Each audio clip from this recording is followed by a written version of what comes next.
আপনিও কি ওবিসি সার্টিফিকেটের রিভ্যালিডেশনের আবেদন করেছেন? অ্যাপ্লিকেশন স্ট্যাটাস চেক করতে চান? সার্টিফিকেট ডাউনলোড করতে চান? তাহলে এই ভিডিওটি আপনার জন্য। প্রথমে একটি ব্রাউজার ওপেন করুন, কাস্ট সার্টিফিকেট লিখে এখানে সার্চ করুন। একদম উপরে থাকা গভর্নমেন্ট সাইটটিকে ওপেন করুন।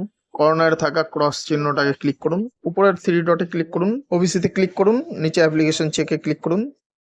আপনার অনলাইন অ্যাকনোলেজমেন্টে আপনার অ্যাপ্লিকেশন নম্বর আছে, সেই নম্বরটি এখানে লিখুন এবং নিচে সার্চ বাটনে ক্লিক করুন। এইভাবে আপনার অ্যাপ্লিকেশন স্ট্যাটাস ওপেন হয়ে যাবে। আপনি এখানে চেক করে দেখবেন, যদি আপনার অ্যাপ্রুভ হয়ে যায় তাহলে আপনি ডাউনলোড করতে পারবেন। ব্যাকে এসে নিচে ডাউনলোড সার্টিফিকেট অপশনে ক্লিক করুন। এখানে অ্যাপ্লিকেশন নাম্বার অথবা সার্টিফিকেট নাম্বারটি লিখুন, তার নিচে অ্যাপ্লিকেন্টের নামটি লিখুন, ডাউনলোড সার্টিফিকেটে ক্লিক করুন। এরপর উপরের দিকে একটি মেসেজ আসবে, ডাউনলোড হয়ে গেছে। আপনি ফাইলটিকে ওপেন করবেন, ভিডিওটিকে লাইক ও শেয়ার করবেন, চ্যানেলটিকে সাবস্ক্রাইব করবেন। এই ধরনের একটি সার্টিফিকেট আপনার সামনে ওপেন হয়ে যাবে।